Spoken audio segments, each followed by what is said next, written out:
السلام علیکم دوستو، تو آج میں آپ کو ایک کہانی سناؤں گی جس کا نام ہے ایک تھی شہزادی۔ مصر کے جنگل میں ایک شہزادہ چند بکریاں چراتا اور ان سے حاصل ہونے والا دودھ اور جنگل کے پھل پہ گزارا کرتا۔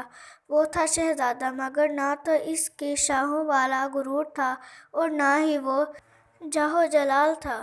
وہ عام انسانوں کی طرح زندگی بسر کرتا، روکھی سوکھی کھاتا، بیشتر وقت اپنی رعایا کی خدمت اور خدا کی یاد میں بسر کرتا۔ اس کی نیک دلی کا پوری ریاست میں چرچا تھا۔ اسے یہ خصوصیات اپنے رحم دل بادشاہ اور وراثت میں ملی تھیں۔ ایک دن بادشاہ معمول کے مطابق رعایا کے مسائل سننے کے بعد جنگل میں دنیا سے بے نیاز خدا کی یاد میں مہو تھا کہ اس نے دیکھا کہ ایک غریب لکڑہارا اپنے گدھے کو ساتھ لیے ہوئے لکڑیاں کاٹ رہا ہے اور اس سے باتیں بھی کیے جا رہا ہے، حالانکہ اسے معلوم تھا کہ نہ تو گدھا اس کی بات سن رہا ہے اور نہ ہی سمجھ رہا ہے۔ اور یہ شہزادہ دیکھ کر بہت حیران ہوا کہ لکڑہارا روزانہ لکڑیاں کاٹتا، گدھے سے چند باتیں کرتا اور پھر پھوٹ پھوٹ کر رونے لگتا۔ چند روز یہی معاملہ رہا۔ جب رحم دل شہزادے سے اس کا رونا دیکھا نہ گیا اور وہ یہ گتھی سلجھانے میں ناکام رہا تو بالآخر درخت کے اٹ سے باہر آ گیا اور لکڑہارے سے پوچھا، اے لکڑہارے، تیری اس طرح بلک بلک کر رونے کی کیا وجہ ہے؟ غریب بوڑھا ہمدردی انسان سامنے پا کر اور شدت سے رونے لگا اور ہچکیوں کے ساتھ اپنی بدبختی کی کہانی سنانے لگا۔ میرا ایک بیٹا تھا جسے خدا نے بے تحاشا دولت سے نوازا تھا۔ ہر طرح کی عیش اسے میسر تھی، مگر اس دولت کا غرور اس کے تن بدن پر اس قدر حاوی ہو چکا تھا کہ اسے اپنی دولت کے سوا کچھ دکھائی نہیں دیتا تھا۔ اپنے غریب رشتہ داروں کو دھکے دیتا، انہیں ذلیل و رسوا کرتا۔ پھر اس کی بربادی کا دن آ گیا اور میری دور کی ایک رشتہ دار دوسرے ریاست سے میرے گھر سوالی بن کر آئی، یہ سوچ کر کہ مشکل میں اپنے ہی کام آتے ہیں۔ وہ بہت غریب تھی، اس کی بیٹی کی شادی قریب تھی، مگر کوئی انتظام نہ ہو پایا تھا۔ اسے کچھ رقم کی ضرورت تھی۔ وہ اللہ کی نیک بندی تھی، بیشتر وقت میں اللہ کی عبادت کرتی تھی۔ یہی وہ وقت تھا جب ہماری بربادی شروع ہوئی۔ اسی رات سخت آندھی چلی، بجلی کڑکی اور تیز بارش ہوئی۔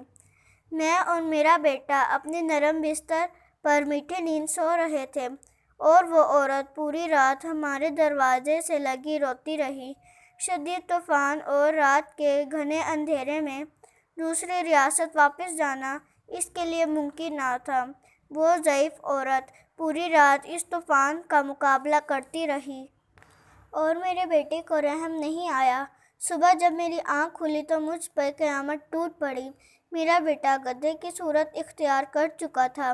گھر کا سارا سامان آسمانی بجلی گرنے سے جل کر خاک ہو چکا تھا، سب کچھ برباد ہو گیا تھا۔ اس سب میں میرا یہ قصور ہے کہ میں نے اپنے بیٹے کو غرور و تکبر کرنے سے نہیں روکا۔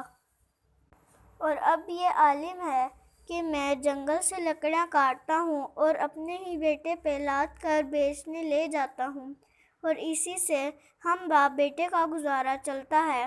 یہ سن کر شہزادے کی آنکھیں نم ہو گئیں اور وہ لکڑہارے سے مخاطب ہوا، اے ضعیف انسان، تو نے بہت ظلم کیا۔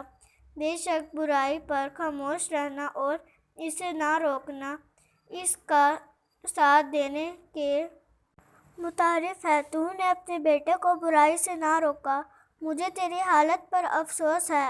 اب میں اپنے اس غریب رشتہ دار کی تلاش میں مارا مارا پھرتا ہوں۔ اس کی تلاش مجھے رلاتی ہے، شاید وہ میری مدد کر سکے۔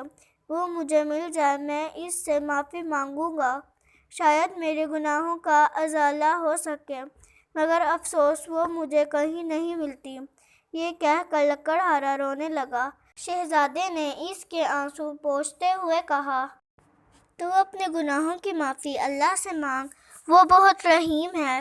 اگر اس نے تجھے معاف کر دیا تو وہ تجھے اس عورت تک پہنچانے کا کوئی نہ کوئی سبب ضرور بنا دے گا۔ وہ بہت مہربان ہے، اپنے بندوں پر ظلم نہیں کرتا۔ بوڑھا لکڑہارا اسی وقت سجدے میں گر کر بلک بلک کر اپنے گناہوں کی معافی مانگنے لگا۔ اچانک دور سے کسی گھوڑے کی ٹاپوں کی آواز سنائی دینے لگی۔ ایک خوبصورت شہزادی سفید رنگ کے حسین گھوڑے پر سوار تھی۔ قریب آ کر شہزادے سے مخاطب ہوئی، اے شہزادے، آخر یہ کیا ماجرا ہے؟ شہزادے نے بوڑھے کی رام کہانی شہزادی کو سنا دی۔ شہزادی کی آنکھوں میں آنسو جاری ہو گئے اور وہ گھوڑے سے اتری اور لکڑہارے سے کہنے لگی، میں ہی وہ لڑکی ہوں جس کی ماں تیرے در پر سوالی بن کر آئی تھی، مگر اے بدبخت، تیرے مغرور بیٹے نے اس نیک عورت کی زندگی ہی چھین لی۔ ساری رات تیرے دروازے پر تیز بارش میں طوفان کا مقابلہ کرتی رہی کہ شاید تجھے رحم آ جائے۔ بالا آخر تیز بارش کی ٹھنڈی بوندوں کو وہ بوڑھی جان برداشت نہ کر سکی اور دنیا سے چلی گئی۔ جب صبح ہوئی تو رحم دل بادشاہ معمول کی گشت پر تھا۔ اس کا وہاں سے گزر ہوا۔ وہ میری ماں کو جب گھر لایا تو ماں کی لاش دیکھ کر میرے پاؤں تلے زمین ہی نکل گئی۔ اب میرا سہارا کوئی نہ تھا۔ بادشاہ یہ سب دیکھ کر بہت پریشان ہوا۔ بالآخر اس نے مجھے اپنے ساتھ لے جانے کا فیصلہ کیا۔ کچھ عرصہ میں اس کے محل میں رہی اور اس نے مجھے نیک لڑکی پا کر اپنے بیٹے سے میری شادی کر دی۔ شاید یہ میری ماں کی دعاؤں کا نتیجہ تھا، جس نے میری خاطر اپنی جان قربان کر دی، اور اس رب نے مجھ غریب کو فرش سے اٹھا کر عرش پر بٹھا دیا اور اس نیک شہزادے سے میری شادی کر دی، جو اس وقت تیرے سامنے کھڑا ہے، اور تجھے تیرے مغرور بیٹے کے کرموں نے عرش سے فرش پر گرا دیا۔ خدا کی قدرت دیکھ کر لکڑہارا شرمندگی سے زمین میں گڑ گڑاتا جا رہا تھا اور رو رو کر شہزادی سے معافی مانگ رہا تھا۔ شہزادی بہت رحم دل تھی۔ لکڑہارے کے آنسوؤں سے اس کا دل بھر آیا اور اس نے اس کو معاف کر دیا۔ خدا کی قدرت، لڑکا اس لمحے اپنے اصل روپ میں واپس آ گیا اور خدا کے حضور سجدے میں گر گیا اور شہزادی سے بھی معافی مانگنے لگا۔ شہزادی نے اسے بھی معاف کر دیا۔ بالآخر دونوں باپ بیٹا اپنی جھونپڑی کی طرف روانہ ہو گئے۔ تو یہ تھی ہماری آج کی ویڈیو۔ اگر آپ کو ویڈیو اچھی لگی ہو تو ویڈیو کو لائک اور چینل کو سبسکرائب ضرور کر دینا۔ اللہ حافظ۔